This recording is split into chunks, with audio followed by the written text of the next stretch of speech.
We did a due diligence with their lead investor, and we were able to fund that one within about 3 weeks from the first call to check writing. Hey everyone, welcome back to the ScaleupStream podcast. I'm your host, Hugh Seth. Now, you know all things blockchain and Web 3.0 is hot right now, along with fitness and sports. Fortunately, our guest today happens to be at the intersection of both worlds, and we were able to pick his brain a bit and get some valuable information. Joining us today is VC Investor Brian Zwerner, founder of Beyond the Game Network. We discussed his investment thesis, time management, crypto, Web 3.0, and his predictions for the future of sports and fitness. Hope you enjoy. All right, Brian. So I'd like to start up today congratulating you on your 18th investment for Beyond the Game Network. What does your investment process look like? Absolutely. Thanks, Hugh. A lot of fun to be here today. Every investment we do is a little bit different. I can't say that they're all the same. They all come to us in a host of different ways. So sometimes we get referred into companies from other venture capital firms or other founders that we've invested in. Sometimes people reach out blindly on our website or to me on LinkedIn directly. Sometimes I see an article or something about a company and it gets us excited and we reach out to the founders. And this last investment is in a company called Railbird, and they're doing a stock market style trading of sports teams as an alternative to sports betting. So it's a really, really new idea. And I actually heard about them in the Y Combinator weekly newsletter. So I saw stock market for trading sports teams, and I just, Googled the founders, found their names, reached out, and wham, there we go. We got in contact with them. All right, so you're talking about Googling the founders. Now, what specifically are you looking at when you are seeking out founders? Are there characteristics or is it just a gut feeling? How do you go about that? Yeah, I mean, that one was really interesting because we had never really seen anything exactly quite like that before. Lots of different alternatives to sports betting that we've looked at over the last few years, and we've made investments here at Beyond the Game in two other companies that are doing skills-based gaming. One is betting on yourself on video games. So you play a game of Madden or FIFA against someone somewhere in the world of a similar skill level for a buck or $5 or $10. So that's like real money skills gaming. It's called Players Lounge, real awesome company we invested in last year. And then we invested in a prediction markets company called Versus Games. So in Versus Games, a social media creator sets up a yes, no, either or question around things in entertainment like music or movies. Hmm. Will Spider-Man break 200 million in the opening weekend? Will Kanye release a new song by the end of the month? And people wager real cash in that as well too. So we've done a lot of stuff in the betting space. I saw this information about Railbird and thought, wow, that is really, really unique. I want to meet those founders. Did a little bit of research on who they were and saw that they'd been, highly successful guys in Hmm. their lives and careers. Both went to top colleges. They were working at a leading hedge fund. They Right, were accepted into the Y Combinator program, and I thought this is right up our alley. Got on right. the phone with them, and 15 minutes later, man, we knew we were going to be doing that deal. We had a whole bunch more due diligence to do. We had to check out their idea. We had to meet to check with some of the people around kind of the Hmm. trading exchanges they're looking to build.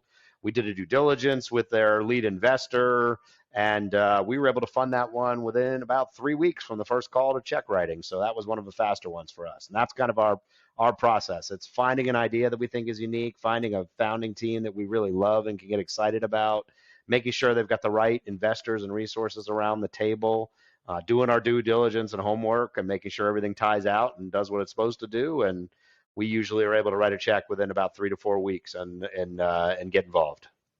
Yeah, that's really interesting. 3 weeks, that's a faster process there. That means a lot really stood out and there's a lot of check marks early on. But from what I'm hearing though, it seems like there's a trend. Is Can we expect this this betting trend to continue? It seems like there's a lot of Oh, we're companies big that believers.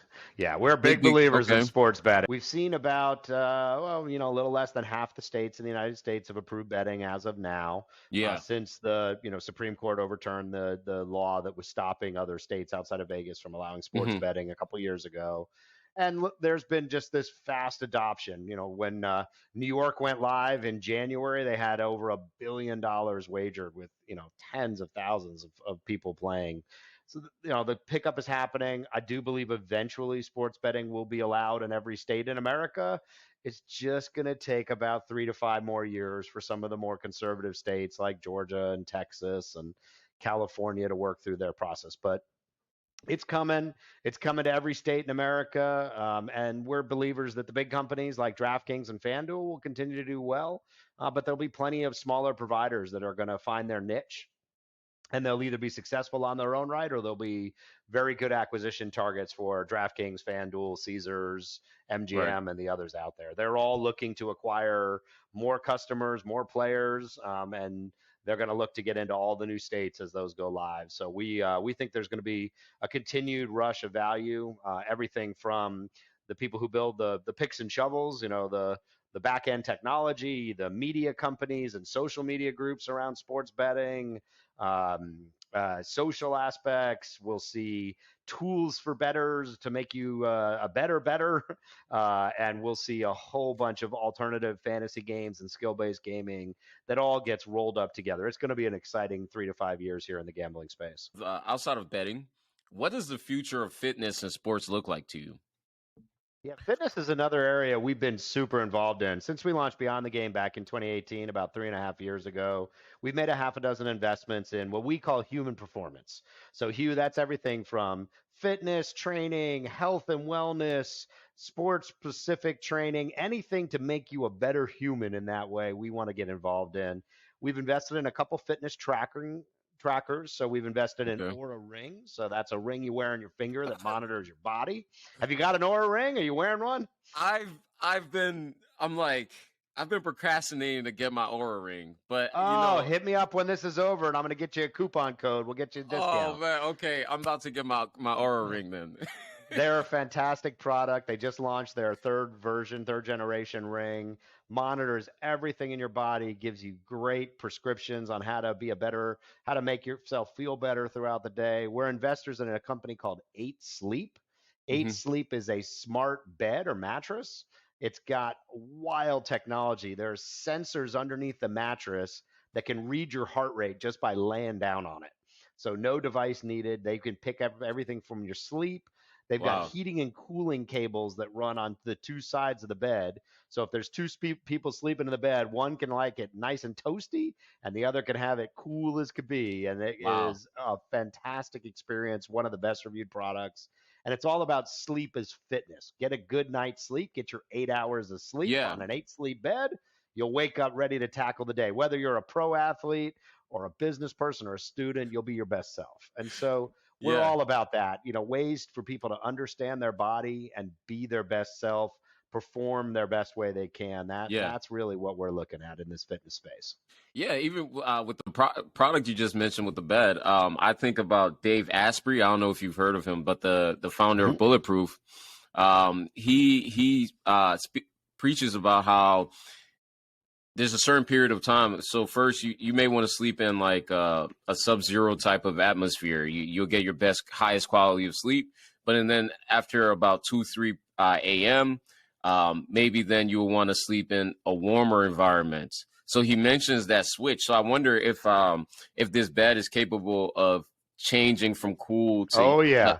It's the wow, smartest thing on the market. They'll make wow, subtle if they feel you moving around and starting to lose your deep sleep, they can make subtle changes in the temperature of the bed to just lull you right back in and make right, sure you get a great night's sleep every time. They've got this fantastic feature. Instead of waking you up with a jarring alarm, yeah, they'll gently shake the bed to kind of ease you out of your sleep and, right, and get you ready for the day. It's a fantastic product. They're now partnering with leading people in the athletic space, sports hmm, teams, leagues, and individual athletes. They just announced a partnership with Lewis Hamilton's F1 team last week, the Mercedes AMG team over there. It's really a top-notch product, and we're looking for a lot of other things in that space. We're also investors in a company called Future. Future pairs up their users with a athletic trainer to build your workout programs to help with you on nutrition, and all the trainers they're pairing you up with are just so high quality. They're generally strength and conditioning coaches that have worked at pro and college sports teams. Right. So you're getting the best of the best. Our group Beyond the Game is all former pro athletes. We want to give the everyday athlete the same type of access to the very best information, the very best trainers, the very best products, and that's the kind of things that we're investing in the fitness and human performance. That's awesome. So I suppose you may have an interest in the whole biohacking and neurohacking space then. Is that something that Yeah, we haven't done anything that's fully there yet. We've started to look at it. There's some really exciting things we think happening with CGMs, continuous glucose monitors. There's okay. a couple different companies that we've been monitoring and looking at in the space that are, you wear a patch on your arm, and Hmm. that patch has these micro needles that are reading your glucose levels in your body. Yeah. Generally, were used initially for, diabetes patients to be able to monitor their blood sugar. And Right. what these founders have figured out of these companies is that you can do much more than just avoid diabetes. You can manage those highs and lows throughout the day. You can learn exactly what types of food and what level of exercise and when you exercise relative to when you eat and Hmm. sleep, and how that makes you feel throughout the day. And it's really the same concept that we keep investing in, which is how do you give people the tools to be the very best of themselves. And so I think CGMs are going to be interesting. We've seen some things in companies that are using blood tests for similar type of work. Even analyzing, we've seen crazy stuff like smart toilets that are analyzing your excrement to figure out Right. what's going on inside your body. Right. But for us, it's all about understanding what your body's telling you and how to get the very best out of yourself and be the best version of yourself.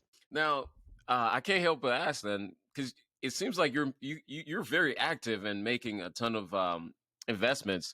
So then, I suppose what's the size of your the average check size, and also how large is this fund that is currently being managed? Sure. So we invest through a venture syndicate model. Each deal we deploy capital, kind of with a group of people coming together. Our typical check size is usually around $100,000, can be up to 200,000 for some of the deals that we do. So we've done about 20 deals. You can kind of do the math there. Around 2 million bucks has been deployed over the last 3 years in these strategies. We're not leading rounds. We're Hmm. partnered with some of the very best venture capital shops in, sports tech and fitness and Right. media on the deals that we're doing, and we think we really bring a lot of value to the table. So Beyond the Game Network is made up of about 30 former pro athletes, Hmm. mostly NFL players. My business partner in launching this, my co-founder, is a fellow named Andre Fluellen. Flu played 8 years in the NFL and retired in 2016. Okay. And him and I were working together in 2018 in a high school sports startup that I ran called Sportle.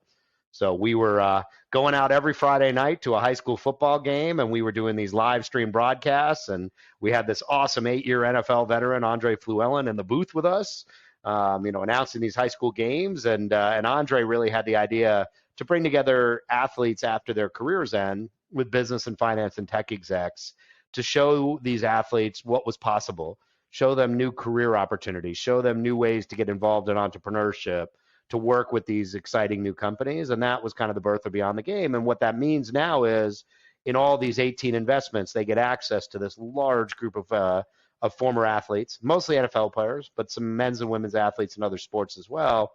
And they act as brand ambassadors. They create content for these companies. They make connections to pro or college sports teams or leagues or media groups, players associations. With so many athletes, we can get to some really tough to get to places, and we hope we can deliver a lot of value for these companies that we're partnered with. Okay. So now we've seen where college athletes now they can obviously start getting paid off of their image and likeness and so forth. And you just mentioned how you have a list of you guys are working with a bunch of pro athletes and they're acting as brand ambassadors and I've seen this even with our ring. I mean, guys like I think I've seen Odell Beckham. He was one of the ads Yep. that I've And they've seen for partnered with Aura. the NFL. They're Yeah. partnered with a number of major sports organizations. Yeah, Absolutely. yeah. So so what is this what does that look like moving forward? Are we going to see more college athletes as well playing as brand ambassadors? How impactful are athletes now, especially in the business space, right? They're obviously the acumen of business and everything is increasing. I've been seeing a lot of also funds, venture funds by Mhm. athletes as well. How do you see the future of this?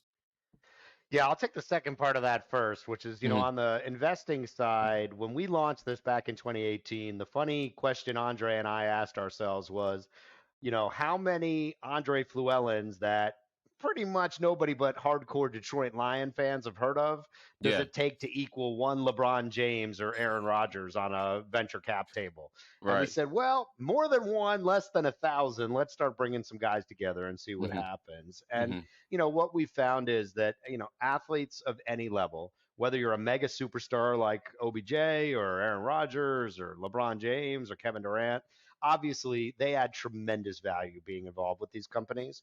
But really, when you're talking about early stage companies, having any pro athlete involved in the company, it just adds a lot of validation. Those early stage companies, they're searching for customers. They want to prove that they're real, they're serious, Yeah. that they can be trusted.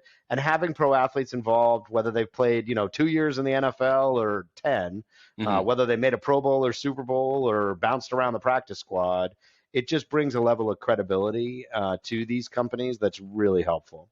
And you continuing to see them, utilize their audiences. I mean, it tougher for a guy like my partner Andre and his cohort. He came into the league in 2008. Okay. Roll back, that was the very beginning of the iPhone. It was really before social media had taken Right. off.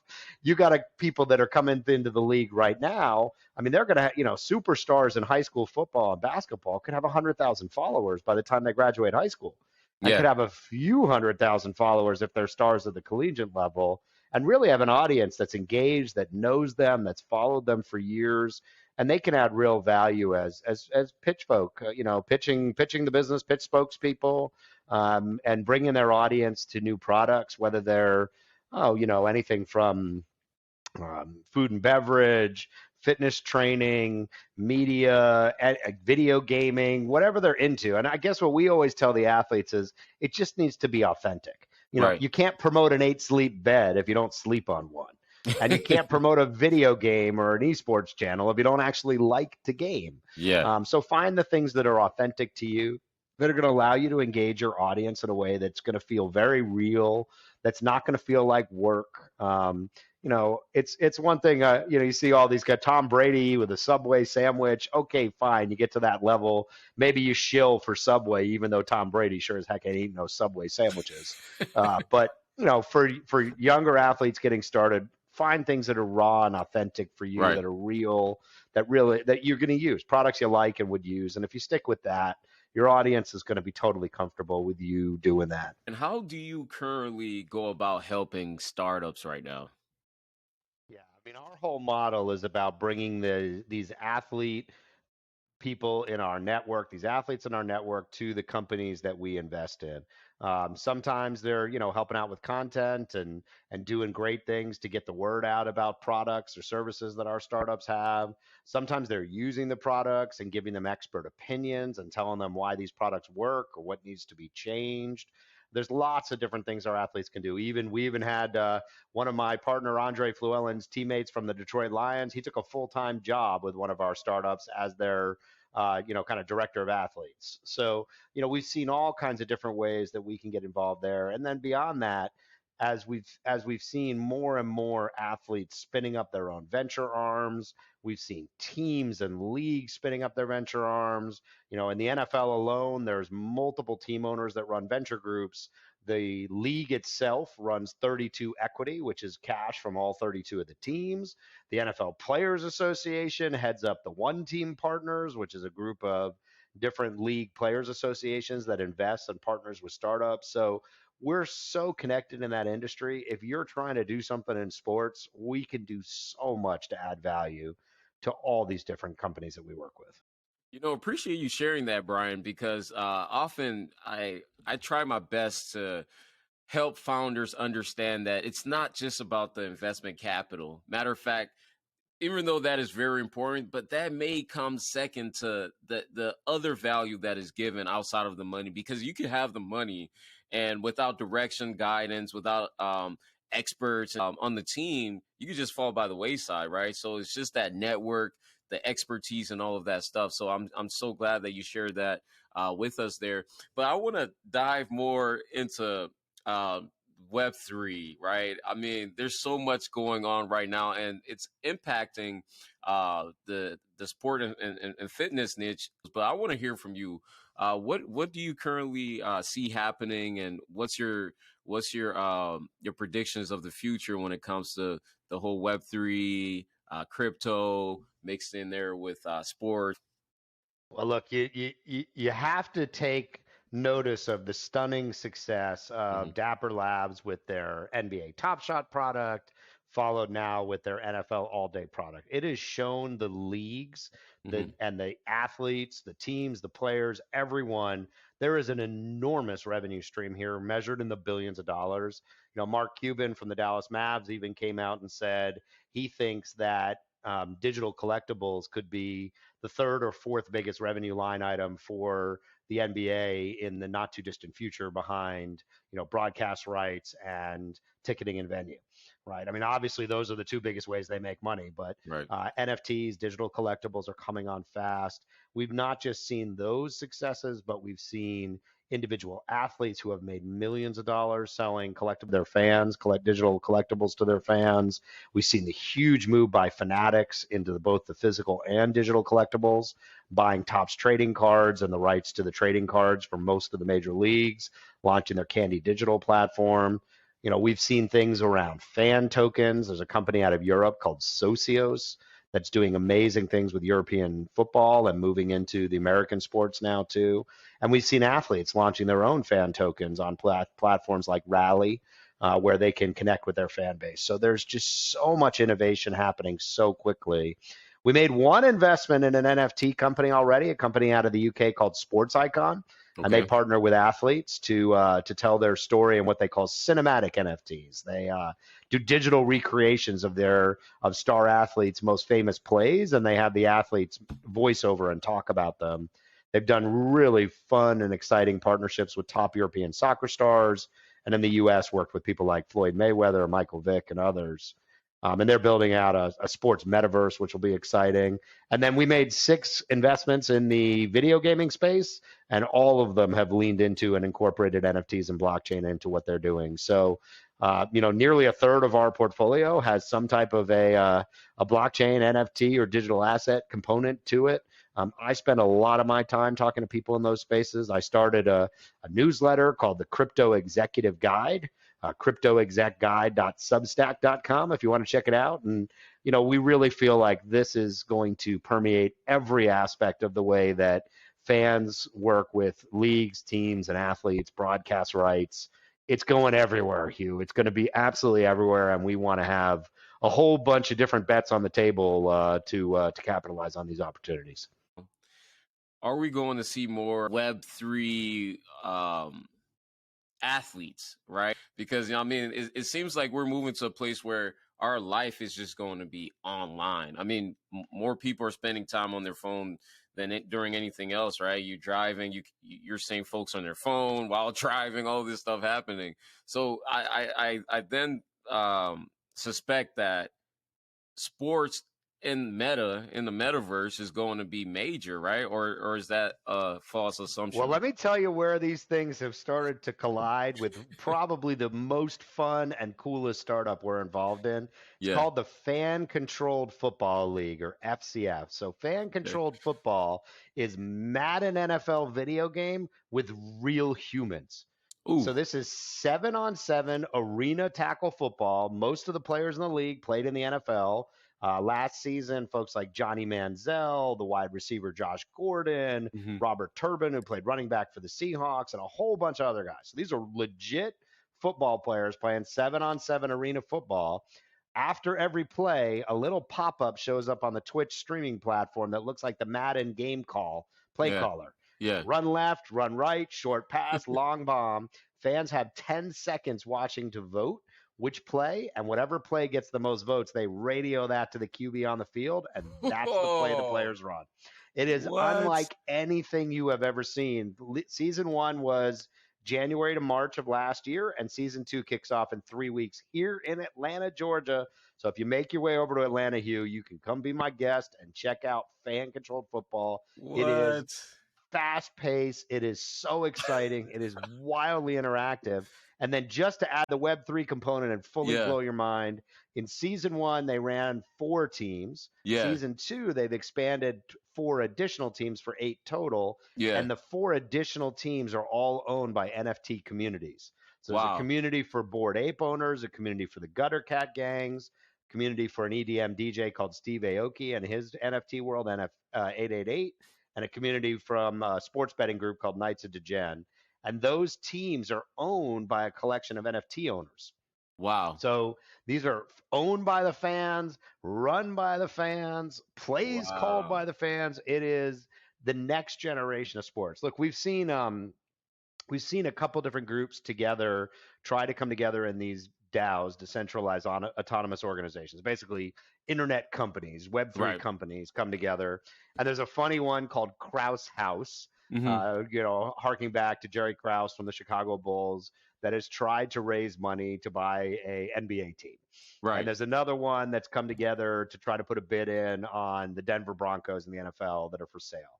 The harsh reality is NFL and NBA are not going to accept a fan owned crypto team. It's just not going to happen in Right. 2022, Right. maybe in 2032. Yeah. But, this concept of fan ownership that's being pioneered in the fan controlled football league, it's something that we're starting to see in all kinds of different ways. There's a group of individuals that came together in a DAO, a crypto company called Lynx DAO.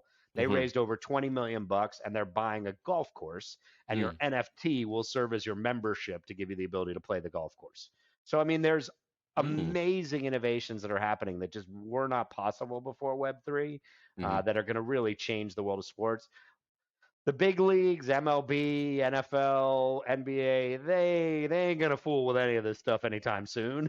Yeah. But they're starting to think about how they can engage their fans with things like NFT collectibles, digital collectibles, fan tokens, and other ways that they can bring their fans closer to the action and give them a chance to feel like really a part of the team. Wow, that's really impressive actually. I'm actually really excited here. And I could that'd be interesting. Right now, for instance, I'm a Lakers fan. Or should I say a LeBron fan really?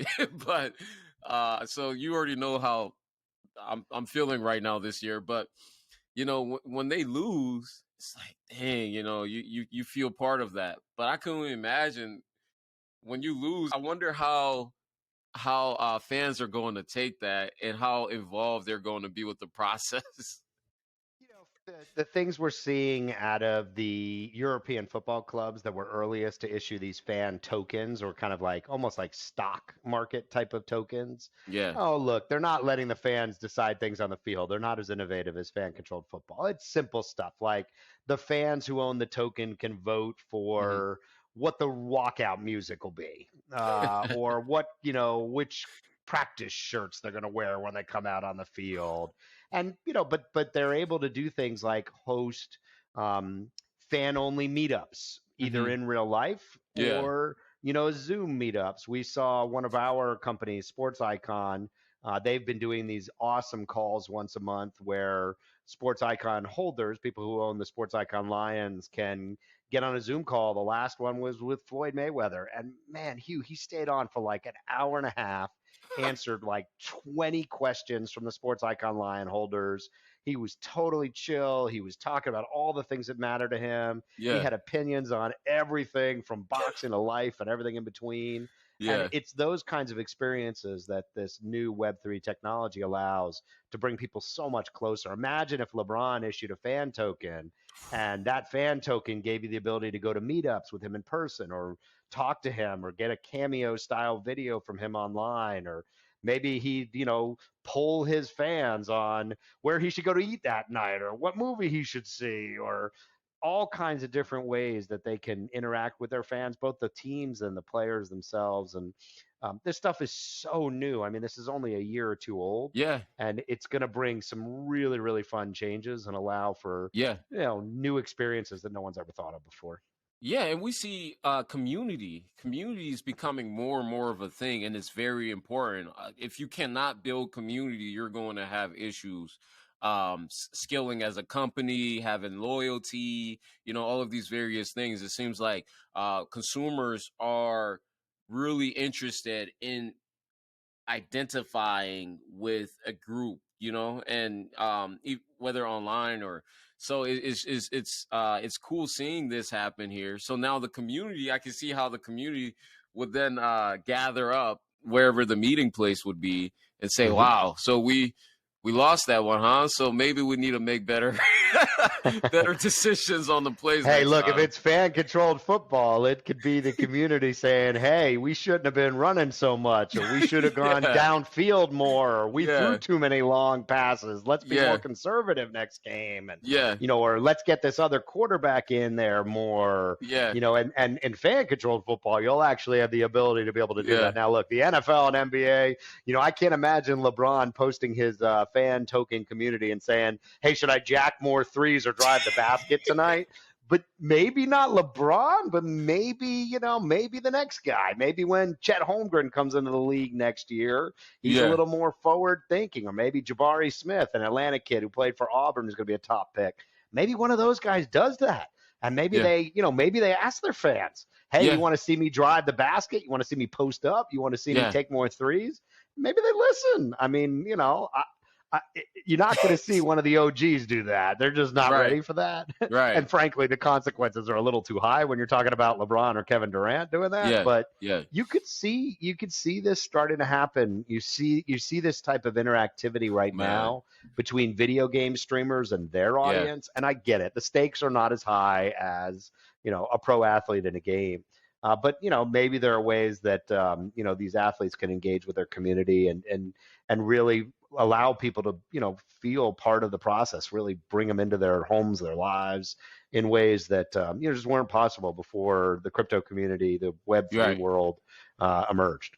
I wonder if that's going to lessen criticism as well, towards the athlete. Well, I don't know.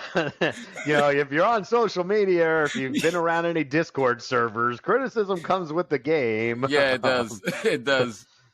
You see guys like what Russell Westbrook right now, man, he's Oh having boy. quite it's quite the year he's having right now. But I wonder like if he was participating in, hey, should I do this and that, if the criticism would be as severe as it is right now, or how It it's might make interesting. fans feel more attached and maybe Yeah. if anything, just a little more empathetic.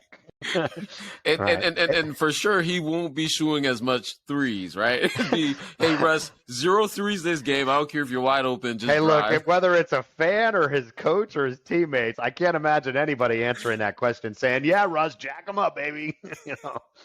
Right, right. Well, Brian, man, it's been really awesome having you on the show here as a guest. I think there's so much more we can uncover here on this call, and maybe even later this year or something, we could have another conversation to have you back. But I think our audience is going to get a lot from this, and this has been a fun recording. I've had a lot of fun having a conversation with you here today. Great. Well, I've really enjoyed it too, Hugh. And yeah, anybody building anything fun in sports and media, video games or gambling or Web3, consumer applications and fitness and health and wellness, we want to hear from you.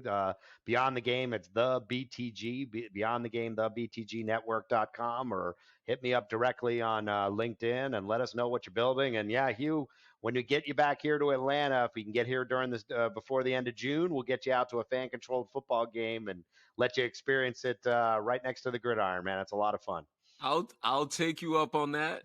Before we get off, though, so you're not just limited to investing in American companies, but Europe as well. Yeah, we'll invest in companies outside of the United States. We've actually invested in three. Aura Ring is based in Sweden. We Yeah, invested in a global esports team based out of Germany, and we invested in a human performance company based out of Israel. The key to go for us on overseas companies is the U.S. needs to be the core market at the time we make an investment. Not, hey, we're doing business in Sweden and we one day hope to come to America. We're fine if you're located overseas, but we want to know that your customers are here. And the yeah, key for us is we just want to know that our athletes are going to be recognizable and helpful. if you're in a foreign country, chances are the NFL isn't as big a deal, and the relationships that we have aren't going to be as valuable. We don't want to just write a check and do nothing.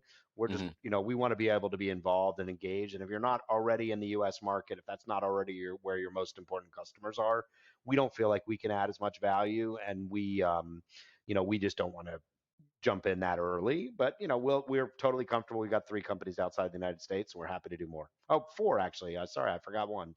Sports Icon does so much business in the United States. I forgot they're based in the UK. So yeah, 4 companies outside the US. Awesome. Well, thank you, Brian. Appreciate you.